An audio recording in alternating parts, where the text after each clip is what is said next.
Very good morning, friends.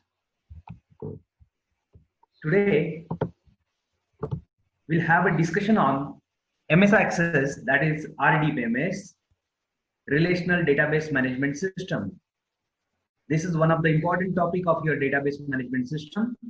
I am Mahesh Sangvi, working as Professor and Head Department of Computer Engineering, SNJB's Letzau KB Jain College of Engineering, Chambal. I hope you all will subscribe my YouTube channel and like the video. Let's start with today's discussion about what the MS Access RDBMS. In previous lecture, we have seen the importance of, and then we have seen various types of data model. So one of the data model which is there is relational data model. When I'm talking about relational data model, it is all about relations, means everything is, it's the data structure behind relational data model is relation, and relation is also known as what? Table.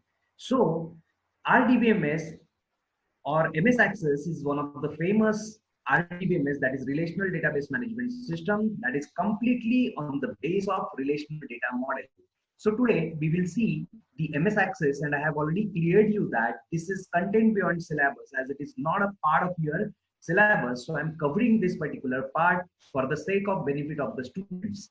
Trust me, this is very important topic where many of the small scale organization are using this Microsoft Access heavily in the market.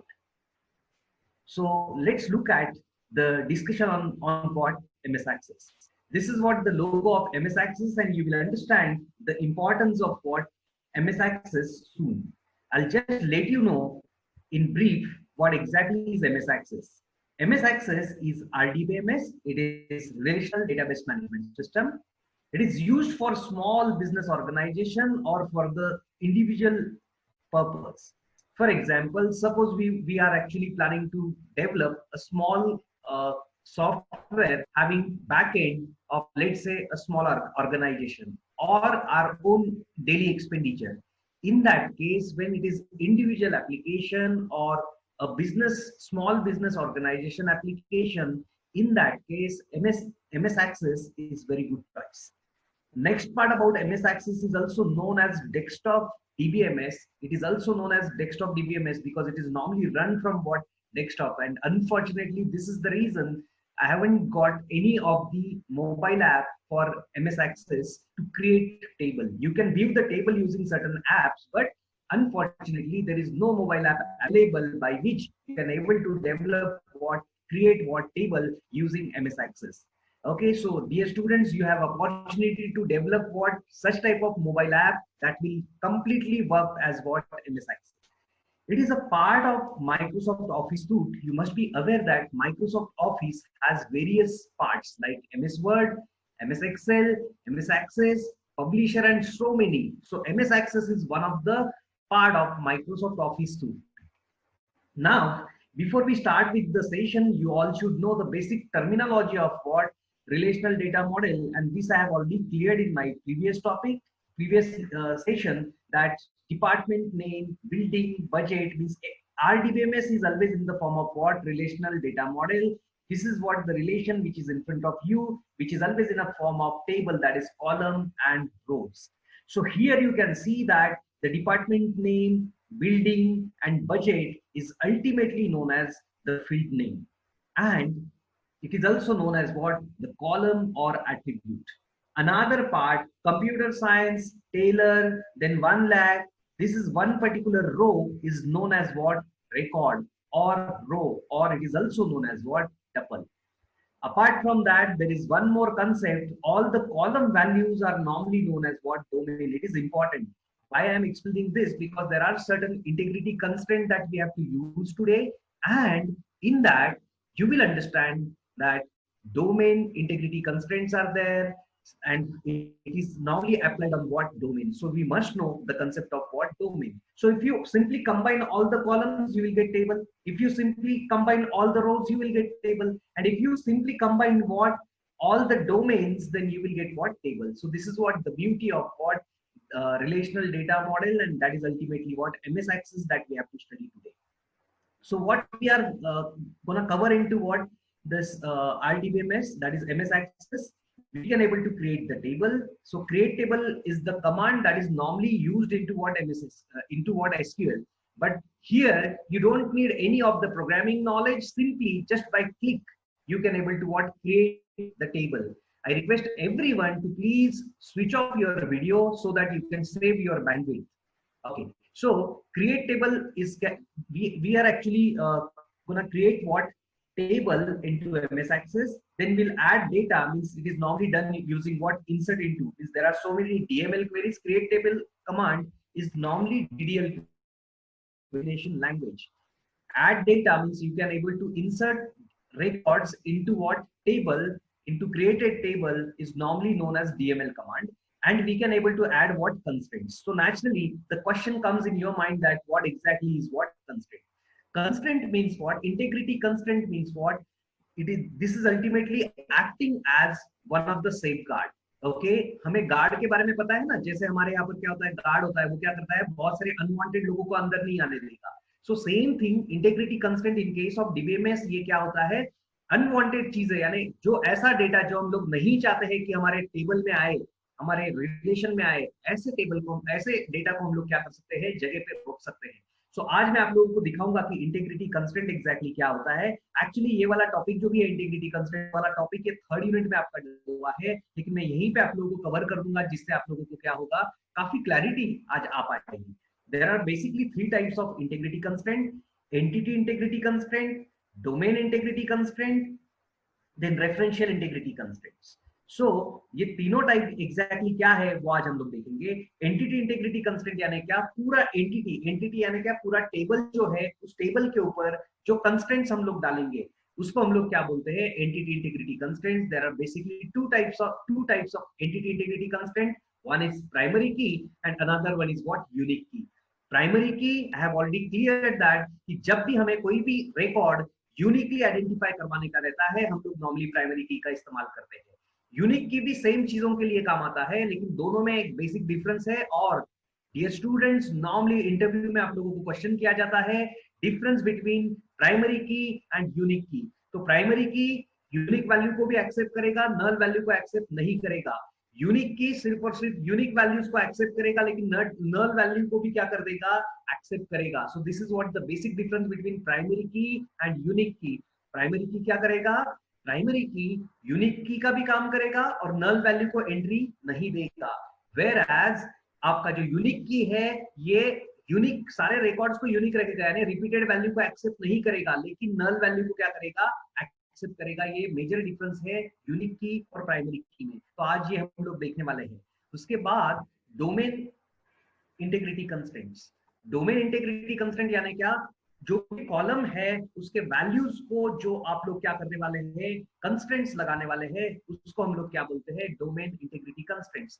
यदि आप यहाँ पर देखोगे तो आपको बहुत सारी चीजें जो भी है वो क्लियर होगी कि डोमेन इंटीग्रिटी कंस्ट्रेंट के बेसिकली 2 टाइप है. एक है not null, check. Not null यानी क्या, जिस कॉलम को आपको लगता है कि नॉट नल लगा दिया, वो वाला कॉलम में नल वैल्यू को एक्सेप्ट नहीं करेगा. फॉर एग्जाम्पल, जैसे ही मैं आप सभी लोगों को यदि एक हाथ क्वेश्चन आज करता हूं, सभी को अपना अपना नाम पता होता है, तो नॉर्मली नाम ये नल आने का कोई स्कोप ही नहीं है. तो मैंने नेम को क्या कर दिया, नॉट नल, ये कंस्ट्रेंट ऐड किया, तो वो क्या करेगा, नल वैल्यू वहां पर एक्सेप्ट नहीं करेगा. तो डोमेन इंटीग्रिटी कंस्ट्रेंट में नॉट नल एक होता है, दूसरा होता है चेक. चेक यानी क्या, अब सभी लोगों को ये पता होगा कि बैंक में जब भी हम लोग अकाउंट ओपन करने जाते हैं, मिनिमम बैलेंस हमें रखना पड़ता है. जब भी आप मिनिमम बैलेंस रखना चाहते हो, इसका मतलब क्या होगा, जब भी कोई ट्रांजैक्शन होगा वो मिनिमम बैलेंस इंटैक्ट रहे, उसके लिए आप लोग चेक का इस्तेमाल करोगे. यानी check that balance should be always what, greater than और इक्वल टू 200.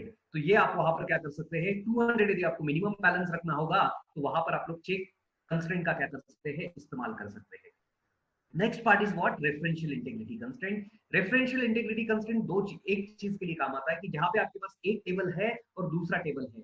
ऐसे मान लीजिए कि आपके पास आपका स्टूडेंट का टेबल है और फीस का टेबल है. ये दोनों टेबल को यदि आपको क्या करना है, रिलेशन, इन दोनों टेबल में यदि रिलेशनशिप एस्टैब्लिश करनी है, तो रेफरेंशियल इंटीग्रिटी कंस्ट्रेंट का हम लोग क्या करेंगे, यूज करेंगे. यानी क्या, जो मेन टेबल है जिसको हम लोग पेरेंट टेबल बोलेंगे, उस पेरेंट टेबल का जो प्राइमरी की है और जो आपका चाइल्ड टेबल है जिसका फीस नाम है, उसमें और एक की हम लोग डालेंगे, दैट इज फॉरेन की। तो यहाँ का प्राइमरी की और यहाँ का फॉरेन की एक दूसरे के साथ में क्या होगी, कनेक्ट होगी। तो ये सारा प्रैक्टिकली आज हम लोगों को देखना है। सो डियर स्टूडेंट्स, आज हम लोग ये प्रैक्टिकली देखेंगे। तो इंटीग्रिटी कंस्ट्रेंट्स के 3 टाइप याद रखने होंगे आपको, entity integrity constraints, domain integrity constraints, and third one is what, referential integrity constraints. अब ये तीनों का आज हम लोग क्या करेंगे, यहाँ पर यूज करेंगे। सो मैंने आपको ऑलरेडी बोला है आज कौन सी बातें हम लोग कवर करने वाले हैं, टेबल कैसे क्रिएट करना है एमएस एक्सेस में, डेटा कैसे ऐड करना है, डेटा रिमूव कैसे करना है, डेटा को एडिट कैसे करना है, ये सारा पार्ट हम लोग देखेंगे। और कंस्ट्रेंट को किस तरीके से हम लोग ऐड करेंगे, तो कंस्ट्रेंट का बेनिफिट हम लोगों को क्या होता है, वो आज हम लोग देखने वाले हैं। So dear students, now please focus on what the MS Access. Now I'll start what the directly hands-on session on what MS Access. So for that I need to open MS Access first. So I'm simply opening MS Access. तो आपके सामने मैंने MS Access open किया है। जैसे ही मैं MS Access को open करूंगा, इट इज आस्किंग मी कि क्या चाहिए है आपको। तो मैंने आपको लास्ट टाइम ही बताया था, एक ब्लैंक टेबल मैं यहाँ से सिलेक्ट कर रहा हूँ, ब्लैंक डेस्कटॉप डेटाबेस। देखिए मैंने आपको बताया था ना, इसको डेस्कटॉप डेटाबेस बोलते हैं। तो यहाँ पे आपको दिखाई दे रहा होगा ब्लैंक डेस्कटॉप डेटाबेस हम लोग यहाँ से लेंगे। So I am creating that, so I clicked on that, और यहाँ पर मैं इसको नाम दे देता हूँ स्टूडेंट इंफॉर्मेशन। इस टेबल का नाम मैंने दे दिया स्टूडेंट्स इंफॉर्मेशन सिस्टम, ऐसा मैंने इसको नाम दिया। और इसको यहाँ पे मैंने बोला क्रिएट। तो जो भी अप्रोप्रिएट नाम आपको देना है आप दे सकते हैं, और उसके बाद आप लोगों को क्लिक करना होगा क्रिएट के ऊपर। So I have clicked on what, create. जैसे ये टेबल मैंने क्रिएट किया, आपको दिखाई देगा कि यहाँ पर टेबल 1 ये यहाँ पर आया है। तो आपको ये समझना जरूरी है कि आप एमएस एक्सेस में क्या क्या कर सकते हैं। You can able to create table, आप फॉर्म क्रिएट कर सकते हैं, रिपोर्ट्स क्रिएट कर सकते हैं, क्वेरीज क्रिएट कर सकते हैं, दोनों टेबल में रिलेशनशिप जो भी है वो एस्टेब्लिश कर सकते हैं, बहुत सारी बातें कर सकते हैं। लेकिन फिलहाल आज का हमारा जो भी डिस्कशन है उसका स्कोप लिमिटेड है। हम लोग 3 जो टॉपिक मैंने बताए थे, टेबल क्रिएशन, डेटा किस तरीके से ऐड एडिट डिलीट करेंगे, और कंस्ट्रेंट किस तरीके से हम लोग को क्या करना है, ऐड करना है, तो वो तीनों पार्ट हम लोग देख रहे हैं। तो अभी फिलहाल मैं क्या कर रहा हूँ, टेबल क्रिएशन कर रहा हूँ। टेबल क्रिएशन करने के लिए आपको क्या करना पड़ेगा, यहाँ पे राइट क्लिक करना है, और इसको क्या करना रहेगा, आपको सिंपली राइट क्लिक करके टेबल को डिजाइन व्यू में ओपन करना है। यहाँ पर आपको डिजाइन व्यू जो भी है वो दिखाई देगा। डिजाइन व्यू में सिंपली आप इसको क्या कीजिए, ओपन कीजिए। जैसे डिजाइन व्यू में मैं इसको ओपन करता हूँ, ये मुझे पूछता है कि क्या नाम आप इस पर्टिकुलर टेबल को देना चाहते हैं। तो मैं यहाँ पर बोलूंगा स्टूडेंट इंफॉर्मेशन, ऐसा मैं इसको नाम दे देता हूँ। ओके, मैं स्टूडेंट इंफॉर्मेशन यहाँ पर लेना चाहता हूँ, तो मैंने इसको स्टूडेंट इंफॉर्मेशन ऐसे नाम दिया है। And now I am telling, या स्टूडेंट का पर्सनल इंफॉर्मेशन ऐसा भी हम लोग बोल सकते हैं। Now I am creating it. Okay, I will click on what, okay. Once I have done that, see that ये बाय डिफॉल्ट एक रो मेरे यहाँ पर क्या होके आ रहा है, ऐड होके आ रहा है। मैं उसको रिमूव कर देता हूँ, मुझे फिलहाल वो नहीं चाहिए। मुझे कोई रेडीमेड चीज इनसे नहीं चाहिए, क्योंकि हम लोग खुद से हर चीज बनाने वाले हैं।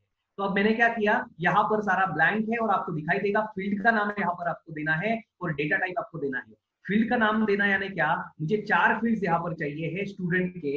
एक तो उसका रोल नंबर, जिसका जो भी टाइप है वो क्या रहेगा, नंबर। तो आपको ये पूरे इसमें ये समझना जरूरी है कि यहाँ पर कुछ तो दिखाई दे रहा है। ये जो भी कुछ दिखाई दे रहा है इसको हम लोग बोलेंगे कि जो भी टेबल्स आप क्रिएट करेंगे, क्वेरीज क्रिएट करेंगे, फॉर्म्स क्रिएट करेंगे, रिपोर्ट्स, सारे यहाँ पर ये लेफ्ट हैंड साइड के पेन में आएगा।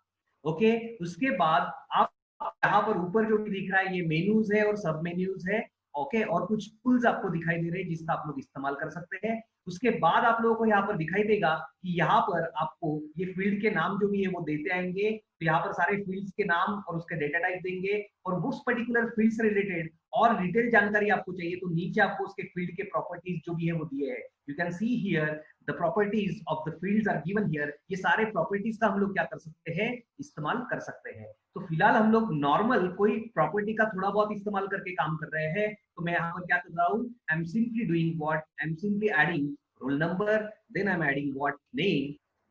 ओके, नेम, मैंने यहाँ पर नेम जो भी है वो शॉर्ट टेक्स्ट बोला है, और अपने को पता है कि यहाँ पर मैं क्या कर रहा हूँ, अभी फील्ड की प्रॉपर्टीज में उसका साइज जो भी है ये सिंपली 40 कर दे। सो आई हैव डन 40। ओके, उसके बाद मुझे नेम लेने के बाद मुझे सिटी लेना है। मैंने सिटी लिया। सिटी का भी मुझे पता है कि मैक्सिमम 20 के ऊपर कोई सिटी का नाम नहीं है, तो मैंने उतना 20 उसको कर दिया। उसके बाद मैं यहाँ पर मार्क्स ले लेता हूँ। जो भी मार्क्स मुझे लेने हैं स्टूडेंट्स के, वो मार्क्स में यहाँ पर उसको न्यूमेरिक फील्ड कर देता हूँ। तो मैंने उसको न्यूमेरिक फील्ड कर दिया है और यहाँ पर उसको न्यूमेरिक फील्ड करके छोड़ दिया। ओके, आपको लगा इंटीजर करना है, आप इंटीजर कर सकते हैं, तो यहाँ पे सिंपली मैंने फिलहाल नंबर ही रखा है। तो दोस्तों मैंने क्या किया है, यहाँ पे फील्ड का नाम ऐड किया है, then I have added what data type, ये 4 फील्ड का नाम ऐड करके उस डेटा टाइप मैंने यहाँ पर दिया है। तो आपको थोड़ा सा मैं डेटा टाइप के बारे में जानकारी दे दूँ। यहाँ पर आप देखिए टेक्स्ट, लॉन्ग टेक्स्ट, उसके बाद आप लोगों को number, short text, long text यानी क्या, आपको यदि लगता है कि आपको छोटा सा टेक्स्ट लेना है आप उसका यूज करोगे, आपको बड़ा टेक्स्ट चाहिए आप उसका यूज कीजिए। यहाँ पे एक मेमो नाम का भी फील्ड आता है दोस्तों, ये मेमो नाम का फील्ड यानी क्या, आपको लगा कि आपका पूरा बैकग्राउंड, हिस्टोरिकल बैकग्राउंड यहाँ पर डाल देना है, तो मेमो नाम का फील्ड आप लोग यूज करोगे, जिसमें बहुत ज्यादा हद तक आप लोग टेक्स्ट जो भी वो ले सकते हैं, उसको कोई लिमिटेशन नहीं आएगा। शॉर्ट टेस्ट और लॉन्ग टेस्ट को क्या होता है, लिमिटेशन होता है, नंबर ऑफ कैरेक्टर्स जो भी है वो लिमिटेड होते हैं, लेकिन मेमो के लिए कोई लिमिटेशन नहीं है। ओके, उसके बाद नंबर नाम का फील्ड है, आप सभी लोगों को पता है, उसका नाम ही बता रहा है कि you can take what numeric value. उसके बाद आता है डेट और टाइम। डेट और टाइम आप लोगों को हेल्प करेगा, आपको जब भी बर्थ डेट लेना है स्टूडेंट्स का, या फिर आपको टाइम जब भी लेना होगा, डेट और टाइम से रिलेटेड कुछ भी डेटा आपको लेना है, रीड करना है, आप लोग इस्तेमाल करोगे डेट और टाइम का। करेंसी आप लोगों को काम आएगा, पैसों के बारे में चीजें आपको यदि लेना है तो आप करेंसी यूज कर सकते हैं, डॉलर में लेना है, यूरो में लेना है, रुपीज में लेना है, आप लोग वो सेट कर सकते हैं। ऑटो नंबर आप लोगों को हेल्प करता है कि आपको यदि लगता है कि ऑटोमेटिकली 1 नंबर के बाद 2 आना चाहिए, 2 के बाद 3, 4, 5, ऐसे ऑटोमेटिकली नंबर उसके ऑटो इंक्रीमेंट फैशन में आने चाहिए, तो ऑटो नंबर आप लोग सेट कीजिए, वो ऑटोमेटिकली नेक्स्ट नंबर जो भी है वो रिकॉर्ड के लिए लेते जाएगा। उसके बाद यस नो नाम का फील्ड है, ये लॉजिकल फील्ड है। यस नो यानी क्या, either value will be yes और नो। फॉर एग्जांपल यदि मैं यहाँ पर आपको बोलता हूँ कि जेंडर हम लोगों को लेना है, जेंडर कैसा फील्ड है, यस यानी क्या मेल, नो यानी क्या फीमेल, इस तरीके से हम लोग इसको सेटअप कर सकते हैं। तो ये इसके लिए ओनली 1 बिट इंफॉर्मेशन लगता है दोस्तों, याद रखिए ये लॉजिकल फील्ड है। यस और नो, यस और नो के लिए सिर्फ और सिर्फ 1 बिट का इंफॉर्मेशन हम लोग को लगता है। यदि उसका वैल्यू 1 है, it will be treated as what true, when it is 0 it will be treated as what false. तो इस तरीके से आप यस नो का क्या कर सकते हैं, इस्तेमाल कर सकते हैं। ओएलई ऑब्जेक्ट, आपको यदि कुछ लगता है कि इमेजेस यहाँ पर देना है, ऑडियो लेना है, तो आप उसका इस्तेमाल कर सकते हैं। हाइपरलिंक यानी आप लोगों को हाइपरलिंक से भी लेने हैं, वो स्टोर करने, तो आप यहाँ पर कुछ डेटा, जैसे हम लोग कई बार वेबसाइट का नाम वगैरह स्टोर करना चाहते हैं तो वो आप यहाँ पर ले सकते हैं। अटैचमेंट यानी कि आपको एक हाथ कोई दूसरा फाइल अपलोड करवाना है तो उसका यहाँ पर आप लोग अटैचमेंट करके ले सकते हैं। तो ऐसे बहुत सारे फील्ड्स यहाँ पर हैं। तो अभी फिलहाल जितने फील्ड्स हैं उसके बारे में हम लोगों ने थोड़ी सी जानकारी देखी है।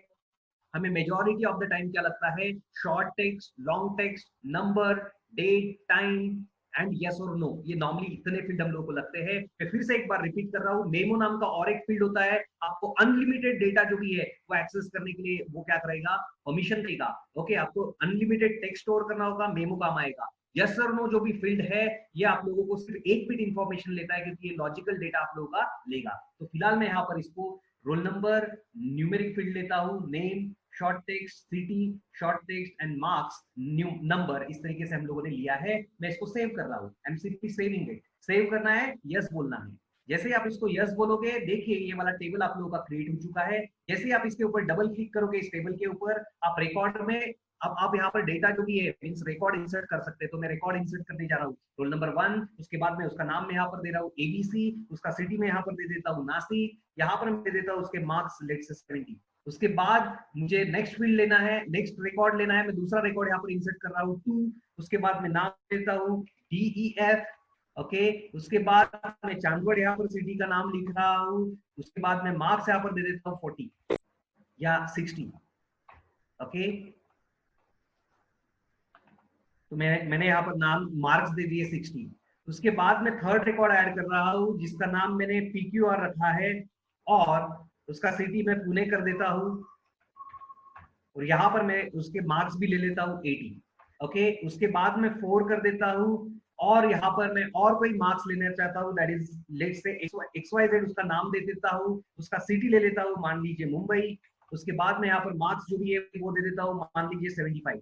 अब क्या हो रहा है, आप यदि यहाँ पर ऑब्जर्व करोगे तो यहाँ पर आपको बहुत सारी चीजें जो भी वो दिखाई देगी। ओके, तो यहाँ पर आपको क्या दिखाई दे रहा है, मैंने रिकॉर्ड्स भी वो ऐड कर दिए हैं, सारे रिकॉर्ड्स यहाँ पर ऐड किए। ओके, और आप देखिए रोल नंबर यहाँ पर यदि अब मैं रिपीट कर देता हूँ, मान लीजिए रोल नंबर 1 फिर से देता हूँ, ये एक्सेप्ट कर लेगा। क्यों एक्सेप्ट करेगा, ये गलत इंफॉर्मेशन एक्सेप्ट हो रहा है। किसी को रोल नंबर 1 यदि आपने दिया है, दूसरे मेंबर्स को रोल नंबर 1 देना नहीं चाहिए। क्यों ये एक्सेप्ट कर रहा है फिलहाल, क्योंकि यहाँ पर कोई गार्ड हम लोगों ने, सिक्योरिटी गार्ड या सेफ्टी गार्ड हम लोगों ने बिठा के नहीं रखा है, वो चेक नहीं कर रहा है। यानी क्या, इंटीग्रिटी कंस्ट्रेंट्स हम लोगों ने इंपोज नहीं किए हैं। तो जैसे ही इंटीग्रिटी कंस्ट्रेंट्स हम लोग इंपोज करेंगे, ये हमें डेटा को क्या करने नहीं देगा, ऐड नहीं करने देगा। तो ये एक अच्छा पार्ट यहाँ पर है। तो फिलहाल मैं इसको 4 कर देता हूँ, आपको समझ में आएगा कि जब हम इंटीग्रिटी कंस्ट्रेंट्स ऐड करेंगे, वो 1 मुझे एक्सेप्ट नहीं करने देगा, वो बोलेगा इसकी वजह से वैल्यू क्या हो रहा है, रिजेक्टेड।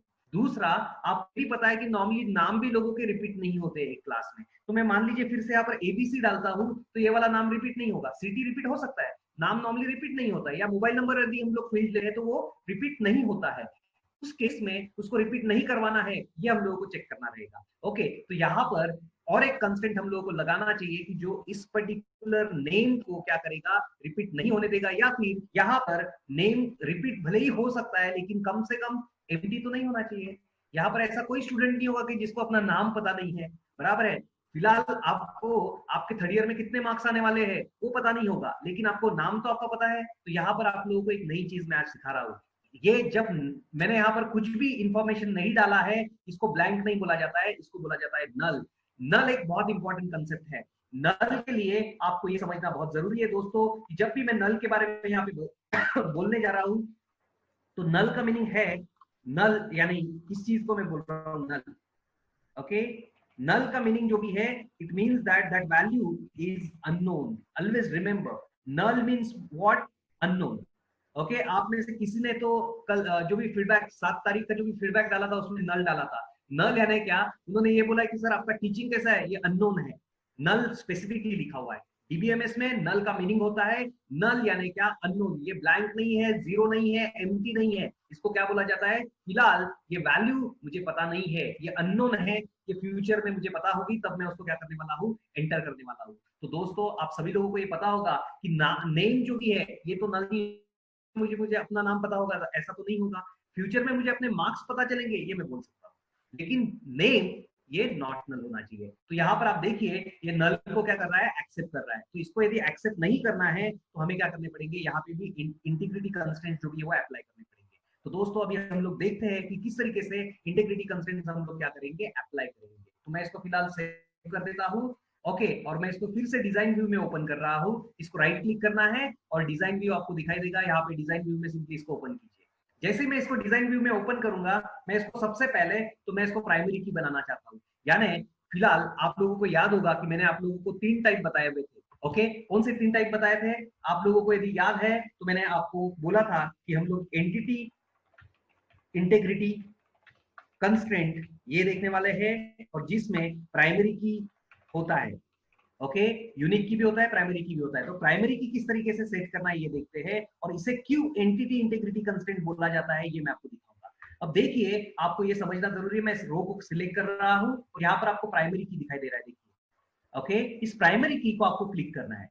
जैसे ही आप प्राइमरी की को क्लिक करोगे तो यहाँ पर देखिए आपको की यहाँ पर दिखाई देगा। ये की यानी क्या, अब ये रोल नंबर फील्ड ये ऑर्डिनरी फील्ड नहीं रहा है, ये प्राइमरी की बन चुका है, ये पूरे टेबल का। तो स्टूडेंट इंफॉर्मेशन फील्ड, इस टेबल का रोल नंबर ये प्राइमरी की बना है। प्राइमरी की का मीनिंग ये रहेगा, ये ऐसा एट्रीब्यूट है जो रिपीटेड वैल्यू को भी एक्सेप्ट नहीं करेगा और नल वैल्यू को भी एक्सेप्ट नहीं करेगा। सो देखेंगे हम लोग इसका बेनिफिट क्या होता है। तो मैं इसको फिलहाल क्लोज कर रहा हूँ, आपको फिर से रिपीट कर रहा हूँ। इसको आपको सिलेक्ट करना रहेगा। सिलेक्ट करके यहाँ पर प्राइमरी की का फील्ड दिखता है, उसको आप लीजिए। इससे आप लोग प्राइमरी की इंटीग्रिटी कंस्ट्रेंट्स को सेट कर सकते हैं। अब देखते हैं इसके बेनिफिट्स क्या है। मैं इसको सेव कर रहा हूँ। जैसे ही मैं इसको सेव करूंगा, डबल क्लिक कर रहा हूँ, अब देखिए मैं यहाँ पर डालता हूँ 4। मैं फिर से 4 रिकॉर्ड जो भी है 4 रिकॉर्ड यहाँ पर डाल रहा हूँ। यहाँ पर ए डाल रहा हूँ। यहाँ पर कोई तो सिटी का नाम दे देता हूँ, लेट से मनमाड़। ओके, उसके बाद यहाँ पे मैं मार्क्स दे देता हूँ, लेट से 80। ओके, अब मैं आगे जा रहा हूँ।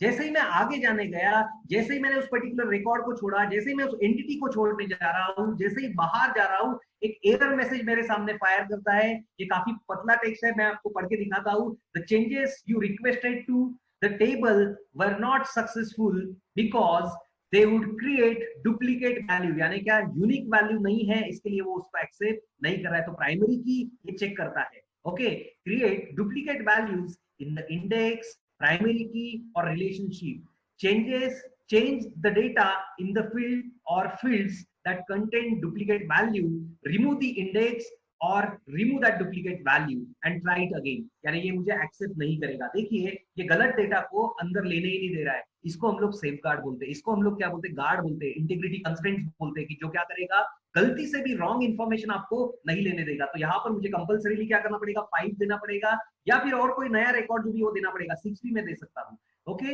वो मैं जैसे ही दे रहा हूँ, देखिए मैं नए रिकॉर्ड पर जा चुका हूँ, तो उसने एक्सेप्ट किया, तो ये उसका ब्यूटी है। ओके, तो ये प्राइमरी की है, और प्राइमरी की ये क्या नहीं लेगा, डुप्लीकेट वैल्यू को एक्सेप्ट नहीं करेगा, इसीलिए इसको यूनिक की भी बोलते हैं। तो अब मैं क्या कर रहा हूँ, इसको नल कर देता हूँ। और एक चीज मुझे देखनी कि ये नल को एक्सेप्ट करेगा क्या। देखिए जैसे ही मैं नल से बाहर जा रहा हूँ, वो मुझे बोल रहा है, देखिए you must enter value in students information dot roll number field, roll, क्योंकि ये इसको एम्प्टी नहीं लेने देगा, नल नहीं लेने देगा, आपको कंपल्सरीली वैल्यू जो भी हो क्या करनी पड़ेगी, यहाँ पर डालनी पड़ेगी। तो मैं यहाँ पे वैल्यू दे रहा हूँ 5। अब देखिए उसने क्या कर दिया, एक्सेप्ट किया। अब मैं ये पहले वाले जो रिकॉर्ड्स है इसको भी रिमूव करके यदि बाहर आने की कोशिश करता हूँ, फिर भी वो मुझे एरर देगा। क्यों? क्योंकि सभी को मैंने पूरे फील्ड को क्या लगाया है, रोल नंबर, इस फील्ड को क्या किया है, एंटिटी इंटीग्रिटी कंस्ट्रेंट जो भी है वो ऐड किया है। कौन सा एंटिटी इंटीग्रिटी कंस्ट्रेंट ऐड किया है, प्राइमरी की नाम वाला। जैसे ही प्राइमरी की मैं उसको सेट करता हूं, अब मुझे उसको क्या करने नहीं देगा, गलत इंफॉर्मेशन डालने नहीं देगा। तो दोस्तों ये एक्चुअली यूज होता है प्राइमरी की का। आप सभी लोगों को ये समझ में आना चाहिए कि प्राइमरी की नल वैल्यू को एक्सेप्ट नहीं करेगा और रिपीटेड वैल्यू को भी एक्सेप्ट नहीं करेगा। यानी हमेशा वो क्या बोलेगा, आपके पास यूनिक वैल्यूज ही होने चाहिए, रिपीटेड रिडंडेंट वैल्यू को एक्सेप्ट नहीं करेगा। तो आपको यदि याद होगा कि फाइल में रिडंडेंट वैल्यू आ सकता है, डीबीएमएस में रिडंडेंट वैल्यू को हम लोग अवॉइड कर सकते हैं by using entity integrity constraints named as primary key. तो इस तरीके से आप लोग इसका इस्तेमाल कर सकते हैं। तो मैं फिलहाल इस पर्टिकुलर टेबल को क्लोज कर रहा हूं। तो मैंने क्या किया था, यहाँ पे सिर्फ रोल नंबर को प्राइमरी की किया था। अब देखिए मैं यहाँ पर क्या कर रहा हूँ, सिंपली यहाँ पर इसको रिमूव कर देता हूँ, पीक्यूआर को मैं ब्लैंक कर दिया, ब्लैंक किया, आगे चला गया, नए रिकॉर्ड पर आ गया। अब देखिए उसको एक्सेप्ट कर लिया, इस ब्लैंक को इसने एक्सेप्ट किया। क्यों? क्योंकि हम लोगों ने कोई इंटीग्रिटी कंस्ट्रेंट यहाँ पर सेट नहीं किया है। हम लोगों ने एक्चुअली यहाँ पर कंस्ट्रेंट सेट करना चाहिए कि ये वैल्यू को नल नहीं लेना चाहिए। तो नॉट नल का इस्तेमाल अभी हम लोग करने वाले हैं। तो दोस्तों अभी फिलहाल मैंने आपको एंटिटी इंटीग्रिटी कंस्ट्रेंट बताया था। अब नॉट नल का इस्तेमाल जब भी हम लोग करने वाले हैं, तो आप लोगों को ये समझ में आएगा कि हम लोग क्या कर रहे हैं, डोमेन इंटीग्रिटी कंस्ट्रेंट का इस्तेमाल कर रहे हैं। कौन सा? डोमेन। तो मैं यहाँ पर आपको दूसरा पार्ट जो भी है, that is what domain integrity constraint ये पढ़ा रहा हूं, जिसमें हम लोग देखेंगे सबसे पहले नॉट नल, इसका इस्तेमाल कैसे करते हैं। नॉट नल, जिस पर्टिकुलर कॉलम को आप लोग बोल दोगे, जिस फील्ड को आप बोल दोगे नॉट नल, वहां पर वो नल वैल्यू को एक्सेप्ट नहीं करेगा।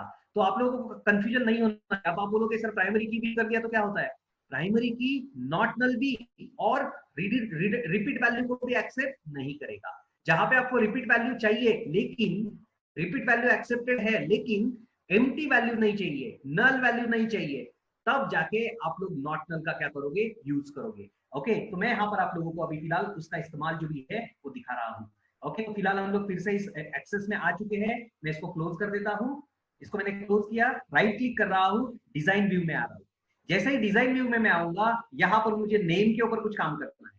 नेम के ऊपर मुझे कुछ काम करना है। नेम के ऊपर क्या काम करना है, मुझे नेम के ऊपर ये काम करना है कि इन लोगों को मुझे क्या नहीं करना है, इन लोगों को मुझे क्या नहीं करना रहेगा, इस पर्टिकुलर वैल्यू को नल वैल्यू एक्सेप्ट नहीं करना चाहिए। यानी क्या, कुछ भी मैं एम्प्टी स्ट्रिंग दूंगा तो वो वहां पर एक्सेप्ट नहीं करना चाहिए। तो ये हम लोग क्या करते हैं, यहाँ पर अभी सेट करते हैं। ओके, सो दोस्तों तो ये आप लोगों को दिखाई देगा कि इसको किस तरीके से हम लोग सेट कर रहे हैं। तो यहाँ पर आप देखिए, required whether this particular field is required, yes this particular field is what required, तो मैं इसको बोल देता हूँ yes it is required। Okay, यहाँ पर आप देखिए फील्ड है, मैं उसको उस नेम के ऊपर गया हूँ, वहां पर उसके प्रॉपर्टीज दिखाई दे रहे हैं, वहां पर मैं बोल रहा हूँ कि ये रिक्वायर्ड है क्या, यस इट इज रिक्वायर्ड। और allow zero length string, zero length वाला स्ट्रिंग चलेगा क्या, मैंने बोल दिया नो, वो भी नहीं चलेगा। यानी कुछ ना कुछ वैल्यू आपने वहां पर मैंडेटरीली डालना है। ये दो फील्ड मुझे सेट करने हैं, एक है रिक्वायर्ड और दूसरा है allow zero length string is what no. अब मैं इसको क्या कर देता हूँ, क्लोज कर देता हूँ, से yes yes.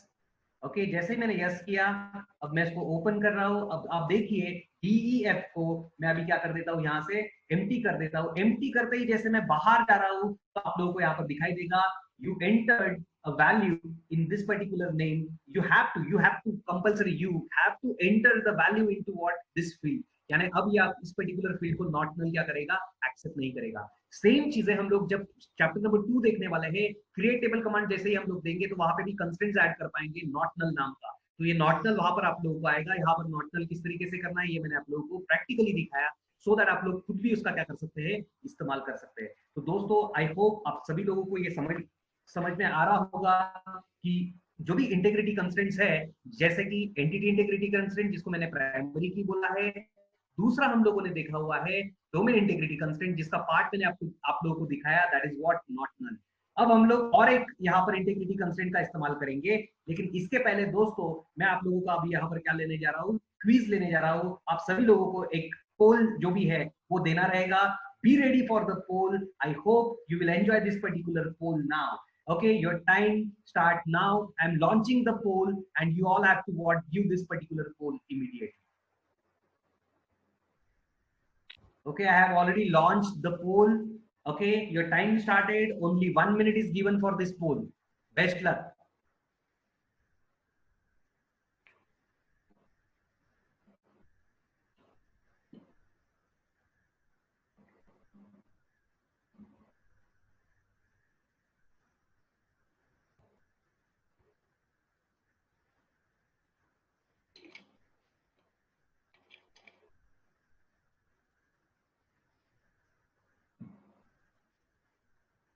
"25 students have given this particular poll till date. Carry on. You have 20 seconds, 20 more seconds.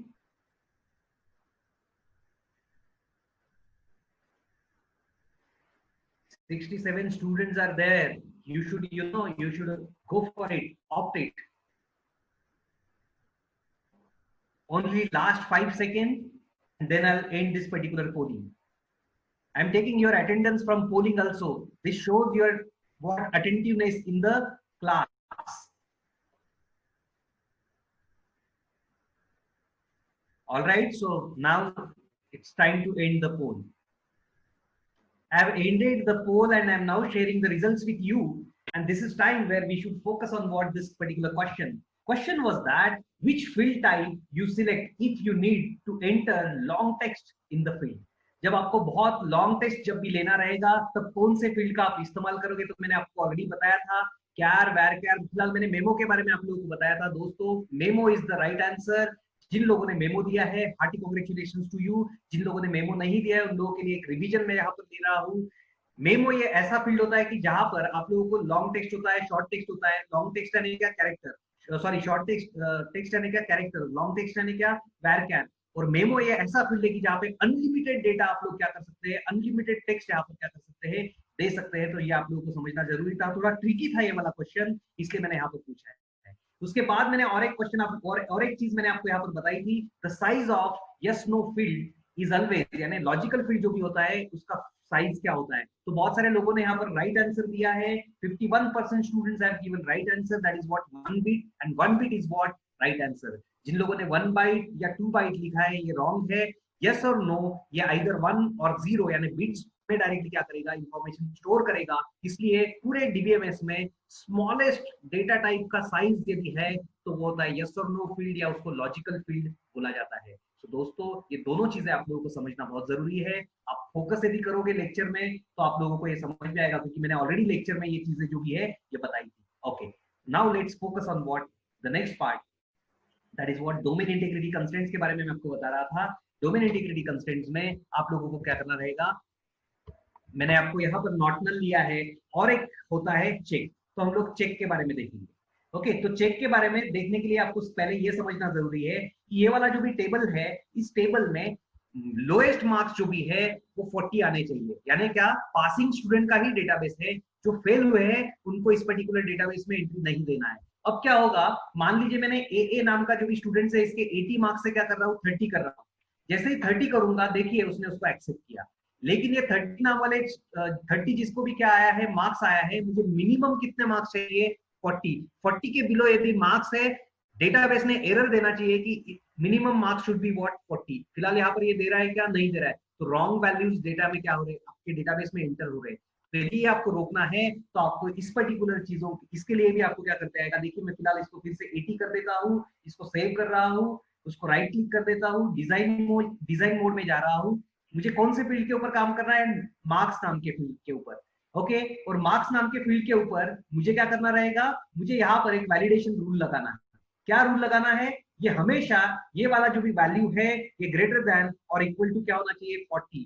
क्या मैंने रूल लगाया है? ये वैल्यू हमेशा ग्रेटर देन और इक्वल टू क्या होना चाहिए? 40 होना चाहिए। यानी यदि मैं यहाँ पर बोल देता हूँ कि मुझे ग्रेटर देन और इक्वल टू 40 चाहिए, तो ऑटोमेटिकली इसके नीचे वाला वैल्यू वो एक्सेप्ट नहीं करेगा। तो मैं इसको क्या कर रहा हूँ? इसको ओके बोल रहा हूँ। तो मैं फिर से आप लोगों को दिखा रहा हूँ दोस्तों, मैंने क्या किया? नेम नाम के फील्ड पर मैं गया, उसके बाद आप लोगों को वैलिडेशन रूल जो भी ये दिखाई देगा, वैलिडेशन रूल के ऊपर आप लोगों को राइट हैंड साइड में एक बटन जैसे दिखाई दे रहा है, वहां पर आप लोगों को क्या करना रहेगा? क्लिक करना रहेगा। जैसे आप वहां पर क्लिक करोगे, ओके, उस पर्टिकुलर फील्ड को या इस पर्टिकुलर बटन को जैसे आप क्लिक करोगे तो आपके सामने एक डायलॉग बॉक्स ओपन होगा। उस डायलॉग बॉक्स में सिंपली मैंने क्या लिखा हुआ है? ग्रेटर देन और इक्वल टू 40, यानी ये वैल्यू हमेशा ग्रेटर देन और इक्वल टू क्या होनी चाहिए? 40 होनी चाहिए। इसको हम लोग बोलते हैं चेक नाम का कंस्ट्रेंट। ओके, जो डोमेन इंटीग्रिटी कंस्ट्रेंट्स है। ये मैंने सेव किया, मैंने इसको क्लोज किया, यस बोल दिया। ओके, अब मैं इसको फिर से रन कर रहा हूं। अब आप देखिए, आप लोगों को याद होगा कि मैं यहाँ पर क्या कर रहा हूँ? 30 वैल्यू डाल रहा था, इसके बाहर जा रहा हूँ, इसने एरर दे दिया। एरर क्या दे दिया? वन और more values are prohibited by the validation rule greater than और equal to 40 set for students information dot marks.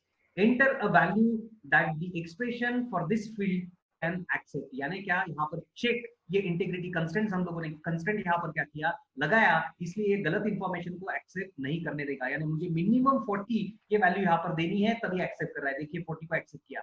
अब मैं 39 देता हूँ, फिर से एरर दिया। क्यों? क्योंकि it is not greater than और इक्वल।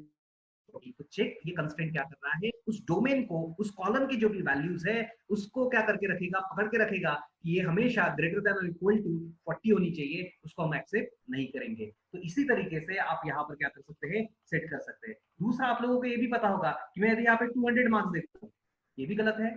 मैक्सिमम वैल्यू कितना होना चाहिए?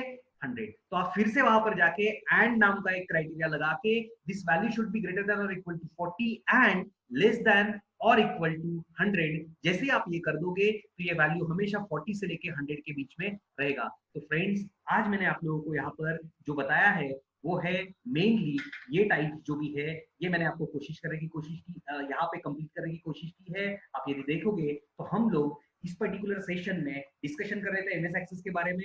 हम लोगों ने देखा क्रिएट टेबल कमांड किस तरीके से करना है, डेटा इंसर्ट किस तरीके से करना है वो भी हम लोगों ने देखा, कंस्ट्रेंट किस तरीके से हम लोगों को ऐड करने हैं। तो हम लोगों ने एंटिटी इंटीग्रिटी कंस्ट्रेंट क्या है वो देखा है, उसमें प्राइमरी की सेट हम लोगों ने की, डोमेन इंटीग्रिटी के दोनों पार्ट हम लोगों ने देखे हैं, और रेफरेंशियल इंटीग्रिटी कंस्ट्रेंट ये सेपरेटली मैं आप लोगों का लूंगा, लेकिन कब? जब एक्चुअली ये सिलेबस में जब आएगा, थर्ड यूनिट में आने वाला है, वहां पर मैं आपको ये सेपरेटली लूंगा। तो फिलहाल मैंने आप लोगों को एमएस एक्सेस का यूज जो भी है वो बताया है। दोस्तों एमएस एक्सेस का यूज कीजिए, आप लोगों को काफी अच्छा एंजॉयमेंट जो भी है वो मिलेगा। तो फिलहाल मैं फिर से आप लोगों को एमएस एक्सेस में लेके जा रहा हूँ, क्योंकि आपको और कुछ बातें मुझे यहाँ पर बतानी है, और उसके बाद मैं क्या करूंगा? सेशन मेरा एंड करूंगा। 2 ही मिनट बाकी है, तो मैं आप लोगों को अटेंडेंस जो भी है वो वहां पर आपके इसमें कॉपी कर रहा हूँ। आप सभी लोगों को ये अटेंडेंस जो भी है ये देना है। ओके, मैं आपका अटेंडेंस जो भी है चार्ट विंडो पर डाल रहा हूँ। ये एक फॉर्म है, इस फॉर्म के ऊपर आप लोगों को क्या करना है? आपका डेटा जो भी है वो फिलअप करना है। ओके, सो मैंने फॉर्म जो भी है चार्ट विंडो में शेयर किया है। ओके, और आप लोगों को क्या करना रहेगा? उसका इस्तेमाल करना है। ओके, तो मैं सभी लोगों को मैंने यहाँ पर, सॉरी, मैं यहाँ पर everyone those are in meeting, मैंने सभी लोगों को शेयर किया है। आप सभी लोगों को दिखाई दे रहा होगा। Kindly use this link to mark your attendance. Okay, तो दोस्तों एमएस एक्सेस में मैं जो भी आप लोगों को बोल रहा था, ये टेबल जहां पे क्रिएट होता है, आप लोगों को याद होगा कि जो सिस्टम स्ट्रक्चर मैंने दिखाया था उसमें 2 बातें होती है, एक होता है डेटा और दूसरा होता है डेटा डिक्शनरी।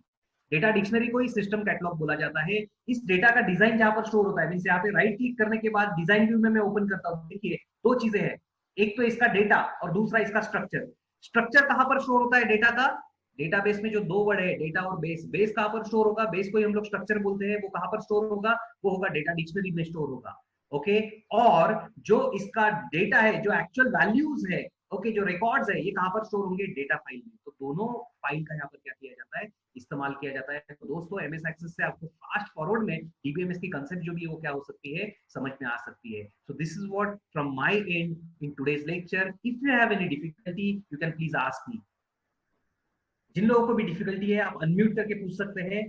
प्रथमेश बरगट, आपने कब से हाथ रेज करके रखा हुआ है, आपको यदि कुछ डाउट है you can ask. Okay, question एक आया हुआ है, sir primary key is automatically increment the number in database in the sequentially. No, primary key automatically उसको इंक्रीमेंट नहीं करेगा, आपको उसको ऑटो नंबर क्या करना पड़ेगा, सेट करना पड़ेगा। ऑटो नंबर को आप ऑटो इंक्रीमेंट पर जब सेट करोगे तभी जाके वो क्या करेगा, ऑटोमेटिकली उस पर्टिकुलर नंबर पर जाएगा। तो जरूरी नहीं है कि प्राइमरी की हमेशा ऑटो नंबर के ऊपर रहेगी। प्राइमरी की आप नंबर को भी दे सकते हैं, टेक्स्ट को भी दे सकते हैं, डेट को भी दे सकते हैं, कहीं पे भी आप दे सकते हैं। इसीलिए प्राइमरी की ऑटोमेटिक इंक्रीमेंट पर नहीं जाएगा अनलेस आप जो फील्ड का टाइप है वो नंबर या टेक्स्ट न लेते हुए, ऑटो नंबर जब तक नहीं लेते तब तक ये ऑटोमेटिक इंक्रीमेंट के ऊपर नहीं जाएगा। आई होप रोहन, मैंने आपका जो भी सवाल है उसका जवाब दिया है। और कुछ डाउट है तो आप पूछ सकते हैं। Okay, any other doubts you can ask.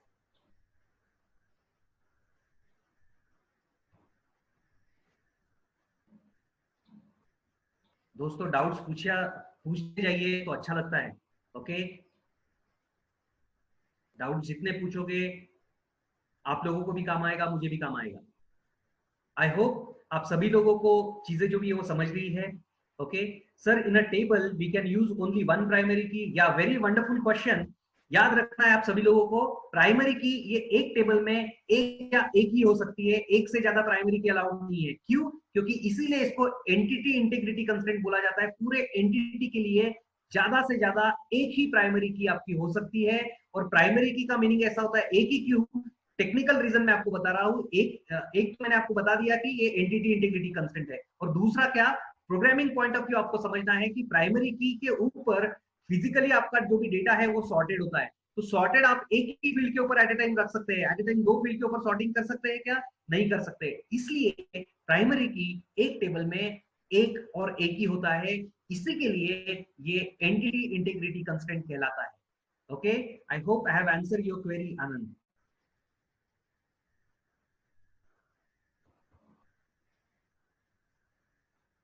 Any more queries you can ask. Anand, hope you are satisfied with the answer.